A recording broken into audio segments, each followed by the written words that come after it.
저를 통해서 하나님께서 하시는 말씀들을 오늘 나누길 원합니다. 혹시 세상에서 변하지 않는 것이 있을까요? 변하지 않는 거. 뭐? 없어? 세상에 있는 것들 중에서.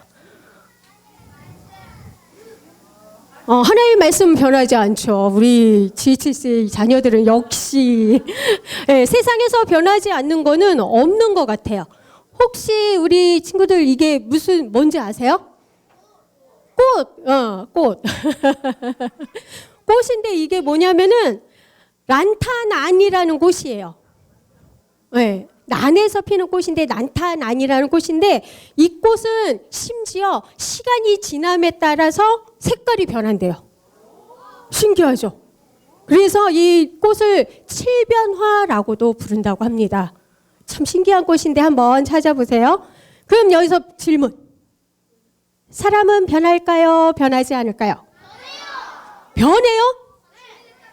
엄마들 마음속에는 이놈의 자식 정말 안 변해. 어떡하지? 라고 생각하시는 분들이 계시죠? 사람은 변해요? 그렇구나. 혹시 나는 왜 변하지 않지? 예수님을 믿고 있는데, 이렇게 열심히 예배를 드리고 있는데, 심지어 홈스쿨도 하고 있는데 왜 나는 변하지 않는 거지? 라고 고민해 본 사람 있어요? 없어요? 네, 그런 고민을 벌써부터 하면은 조금 안 될 것 같아요. 우리 엄마들 중에서, 아빠들 중에서는 내가 이렇게 열심히 오랜 시간 신앙생활하고 예배드리고 주님 앞에서 헌신한다고 했는데 왜 나는 아직 변하지 않지? 라고 고민한 적이 있으십니까?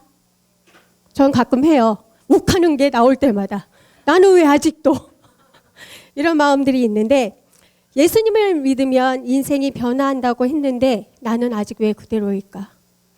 고민하셨던 분들은 오늘 우리가 읽은 창세기 43장 1절에서 14절까지의 말씀을 통해서 우리에게 주시는 보여주시는 야곱을 통해서 함께 어떻게 해야 되는지, 왜 어떻게 변할 수 있는지를 같이 나누었으면 좋겠습니다. 창세기는 몇 장까지 있죠? 얼버무리는 친구들은 묻어가려고 하는 것 같아요. 창세기는 50장까지 있는데 오늘 전사님이 소개하려고 하는 이 야곱의 이야기는 몇 장부터 있을까요? 이거는 조금 어렵다. 25장부터 기록이 되어 있어요. 그러면 창세기가 50장까지 있는데 25장부터 있다가 하면은 그 이야기가 얼마나 긴 스토리가 전개되어 있는지 알겠죠? 목사님께서 우리 2학기가 시작되면서 처음에 누구의 가정에 대해서 소개해 주셨죠? 아담. 그 다음에 하와.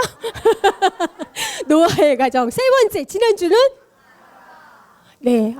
아브라함의 가정부터까지 하면서 이번에는 야곱과 이삭의 그리고 요셉의 이야기까지 창세기에 나오는데 여기 야곱의 이야기는 굉장히 많은 시간들을 들여서 쓰고 있습니다. 왜 그랬을까요? 설교를 준비하면서 제가 굉장히 후회를 했습니다. 어쩔 수 없는 선택이었는데 후회를 했어요. 왜 야곱의 가정을 내가 했을까? 그 많고 많은 가정 중에 13주 중에 왜 야곱의 가정을 하게 됐을까? 왜냐하면 야곱 하면 떠오르는 게 뭐예요? 야곱 하면 떠오르는 거? 속이는 거. 거짓말하고 속이고 자기 이득을 위해서는 수단과 방법을 가리지 않고, 그리고 보면은 어떻게 했어요? 자녀를 편애했어요. 그렇죠? 편애했다는 건 서로 똑같이 사랑하지 않고 내가 얘가 더 이뻐 하고서는 더 많이 사랑을 했다는 거예요. 그런 야곱을 가지고 어떻게 우리와 함께 우리 자녀들과 이 이야기를 할 수 있을까? 엄마들만 모여있다면 편애하는 자식 있죠. 좀 더 이쁜 자식 있죠. 말 잘 듣는 걔가 더 그래도 마음이 가라고 할 수 있겠지만 자녀들하고 이 이야기를 하려고 하니까 머리가 지끈지끈 아픈 거예요. 그래서 왜 하필이면 오늘 나 아프지 않을까?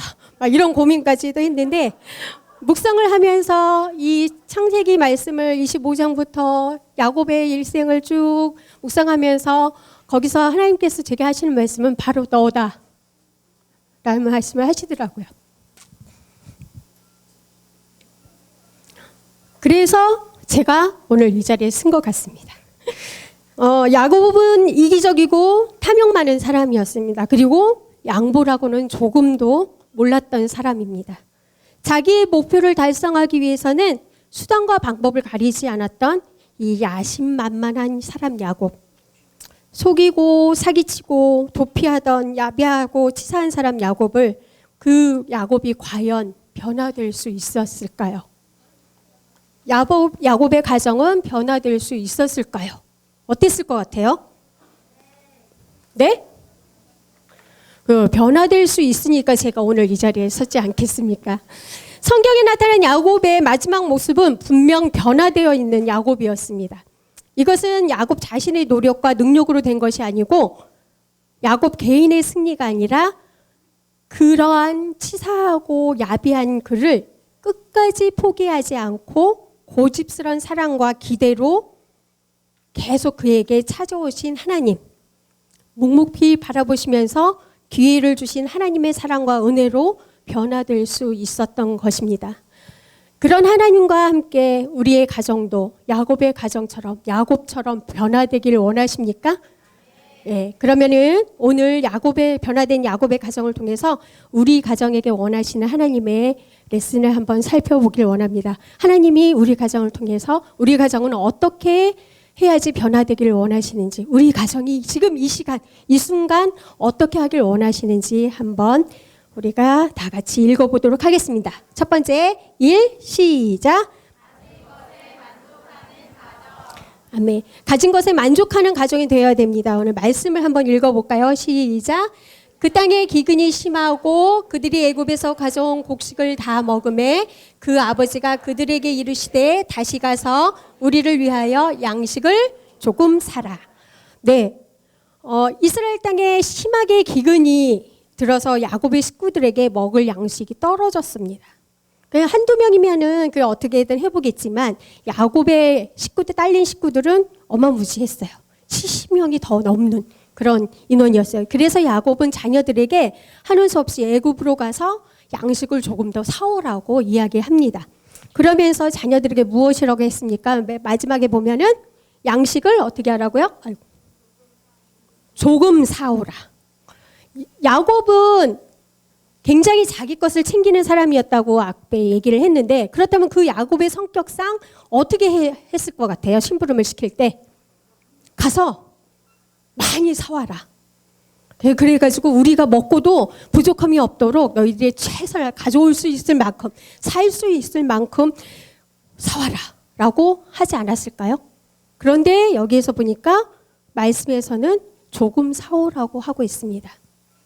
어머니 뱃속에서부터 첫째자를 양보하지 않고 형의 발꿈치를 붙들고 나왔던 사람, 그리고 장자의 직분을 뺏기 위해서 수단과 방법을 가리지 않았던 사람, 그리고 아버지의 마지막 순간까지 눈을 속이면서까지 형의 축복을 빼앗던 사람이 바로 야곱이었습니다. 그런 사람이 이제 먹을 것이 떨어져서 양식을 위해 자녀들을 애굽에만 보내야 했는데, 그러면서 하는 말이 조금만 사와라 라고 말하고 있습니다. 이것은 야곱의 과거와는 달라졌다는 것을 의미합니다. 인생의 마지막에서 더 많은 것을 손에 쥐기보다는 이것이면 족하다고 말하고 있는 야곱을 볼 수가 있습니다. 그는 이제 필요한 것만을 바라고 욕심을 부리지 않는 자족할 줄 아는 사람이 되었던 것입니다. 즉 가진 것에 만족할 줄 아는 사람이 되었다는 거죠. 자족한다는 것은 현실과 타협하라는 이야기가 아닙니다. 행복의 반대인 불행은 기대감이 충족되지 못함으로 생겨나는 것입니다. 먼저 오늘 주어진 시간과 환경에 만족하고 감사할 수 있을 때 자족은, 만족함은 행복으로 향하는 출발점이라고 할 수 있습니다. 여러분 자족하고 계십니까? 지금 나에게 주어진 이 환경으로 인해서 지금 이 상황 때문에 내가 만족하고 있습니까? 우리의 가정은 만족한 삶을 누리고 있는 가정입니까? 지금 보기에는 서로 아무런 문제도 없고 다 행복해 보이겠지만 정작 뒤돌아서서 주님 앞에 내 가정을, 내 모습을 비춰보았을 때 내가 만족하지 못하고 있다면 다시 한번 하나님 앞에 무릎 꿇고 하나님께서 야곱을 변화시키셨던 것처럼 나도 또 우리 가정도 하나님 앞에서 변화시켜 주십시오라고 기도하는 저와 여러분이 되었으면 좋겠습니다. 야곱이 이렇게 변할 수 있었던 것은 야곱의 능력 때문에, 야곱의 실력 때문에, 야곱의 잘남 때문에가 아닙니다. 이것은 바로 함께 하시는 하나님의 능력인 것입니다. 하나님께서 우리와 지금 이 시간 함께 하지 않으신다면 우리는 변할 수 없다는 것을 기억하시면 좋겠습니다. 주님 한 분만으로 만족하는 가정, 그래서 주님과 함께 매일매일 행복함을 향해 나아가는 가정 되시기를 소망합니다. 필라닷컴이라는 곳에서 항상 불행한 사람의 특징 8가지를 소개한 기사가 있었습니다. 한번 읽어볼까요? 첫 번째, 시작. 이루기 힘든 목표를 세운다. 두 번째, 자신의 처지를 너무 심각하게 생각한다. 세 번째, 여기서는 조금 문제가 되는 것 같아요. 네 번째, 다섯 번째, 여섯 번째, 일곱 번째, 여덟 번째. 네, 여기 8가지를 읽었는데 여기에서 해당되는 게 몇 가지인지 한번 떠올려 보세요. 저는 3번을 딱 하면서 마음에 그때부터 좀 이렇게 소리가 작아지기 시작했어요. 운동을 전혀 하지 않는다. 숨쉬기 운동 외에는 하지 않는 제 모습 때문에 이러면 불행한 사람의 특징 중 하나를 내가 가지고 있는 거 아닌가라고 생각했는데 여러분은 불행한 사람입니까? 행복한 사람입니까? 행복한 사람이길 원합니다. 변화된 야곱의 가정을 통해서 우리 가정에게 원하시는 하나님의 레슨 두 번째는 무엇일까요? 두 번째 한번 다 같이 읽어보겠습니다. 시작. 네, 하나님을 신뢰하는 가정이 되어야 합니다. 말씀을 다 같이 읽어보겠습니다. 시작. 네, 시작. 그 사람에게로 가라. 전능하신 하나님께서 그 사람 앞에서 너에게 은혜를 베푸사 그 사람으로 너희 다른 형제와 베냐민을 돌려보내게 하시기를 원하노라. 내가 자식을 잃게 되면 이르리로다. 자, 지금 이 말씀은 어떤 상황입니까? 이제 가서 애굽에 가서 곡식을 조금만 사와라 라고 했는데 거기 가면 되잖아요. 근데 이때 짠 하고 아들이 나타납니다. 유다가 말하기를 아버지 문제가 있어요. 지금 우리가 갈 수 없어요. 무엇 때문에? 양식을 처음에 사러 갔을 때 애굽의 총리라는 사람이 막내인 베냐민을 데리고 오지 않으면 양식을 어떻게 한다? 살 수가 없다라고 이야기했어요. 여기서 애굽의 총리가 요셉인 것을 알고 있을까요? 모르고 있을까요?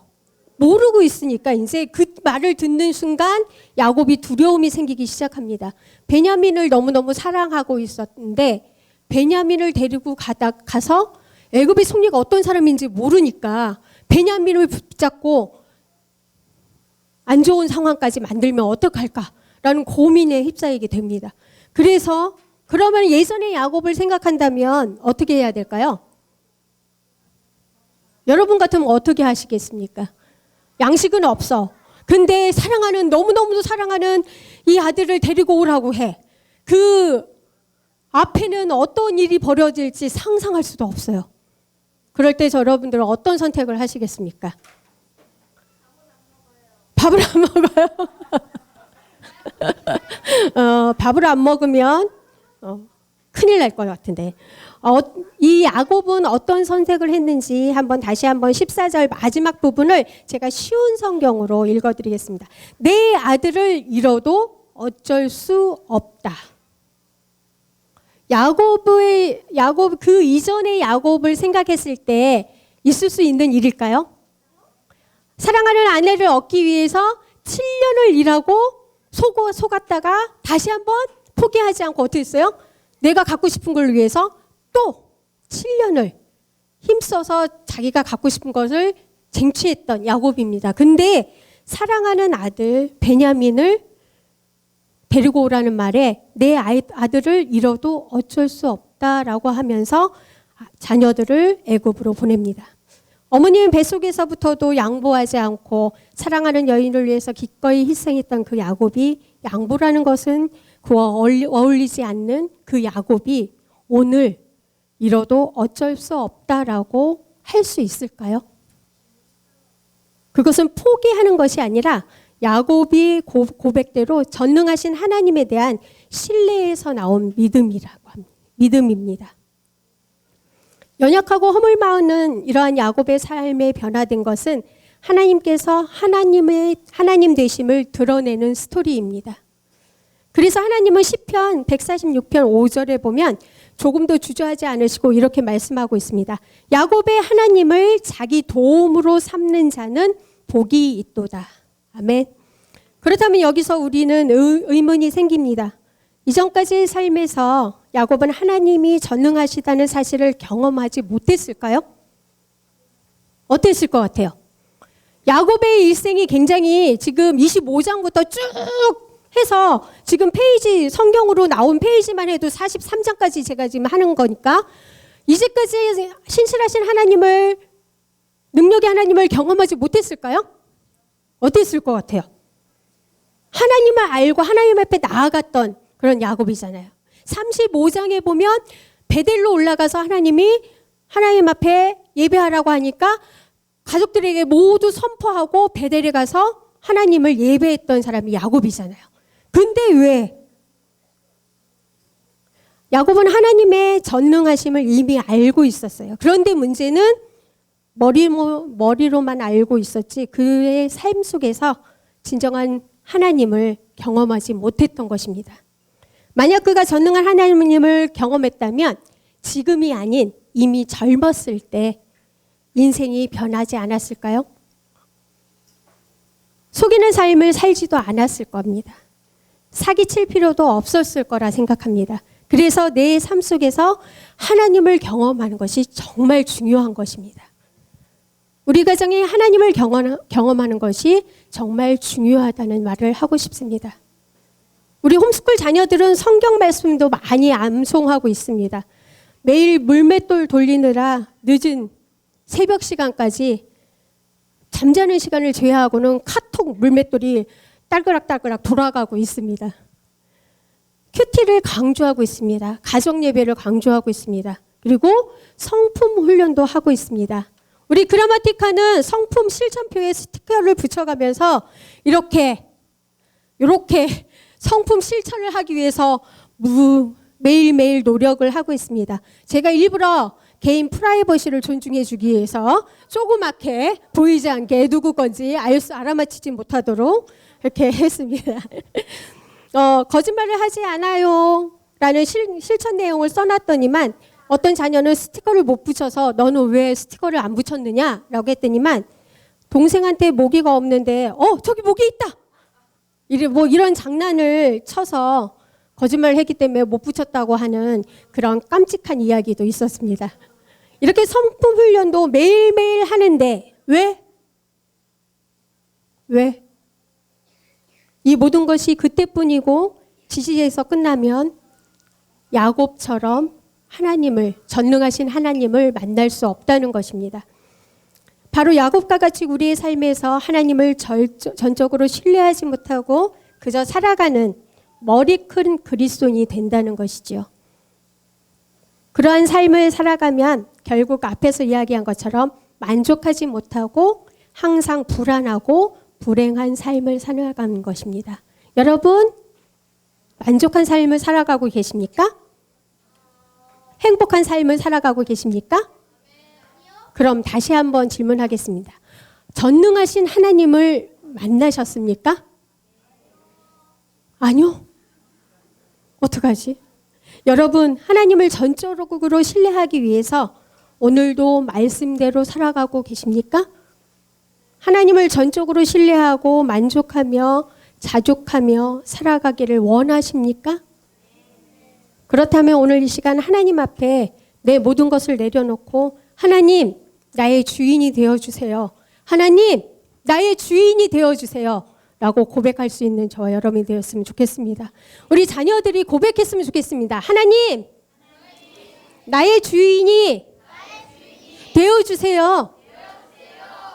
이것이 머리로만이 아니라 정말 마음으로 내 삶으로 고백되어지는 그런 고백이 되었으면 좋겠습니다. 내 삶 속에서 하나님을 경험함으로 말미암아 하나님을 전적으로 신뢰하며 살아가는 주님의 자녀가 되게 해주세요 라고 오늘 이 시간도, 그리고 오늘 이 저녁에도, 내일 아침에도 매 순간순간 하나님 앞에 기도하는 우리 자녀들이 되었으면 좋겠습니다. 우리 가정이 야곱의 삶을 통해 하나님 되심을 드러내 보이셨던 것, 야곱의 가정이 그렇게 하나님 되심을 드러내 보이셨던 것처럼 우리 가정을 통해서 하나님께서 하나님 되심을 드러내 보이는 그런 귀한 가정 되길 원하십니까? 그렇다면 우리를 이 시간 기다리고 바라보고 계시는, 그리고 하나님 앞에 아직 내려놓지 못하고 나의 인간적인 모습으로 나아가지 못하고 있는 그런 저희들의 모습, 있는 모습 그대로 하나님 앞에 내려놓고 하나님을 바라보는 저와 여러분이 되었으면 좋겠습니다. 삶 속에서 말씀을 살아간다는 것, 그거는 하나님을 경험하고 예배하는 것입니다. 이제까지 우리의 예배가 그냥 홈스쿨하는 과정의 일부분으로 드려졌다면, 큐티하는 것이 아침 시간에 눈 뜨면 해야 되는 일과 중에 하나였다면, 그 속에서 전능하신 하나님을 만나고 삶으로 연결되는, 실천이 따르는 그런 진정한 하나님을 삶으로 살아내는 그런 저와 여러분이 되셨으면 좋겠습니다. 자족하는 삶, 하나님 한 분만을 전적으로 믿고 의지하며 살아가는 우리 되시기를 소원합니다.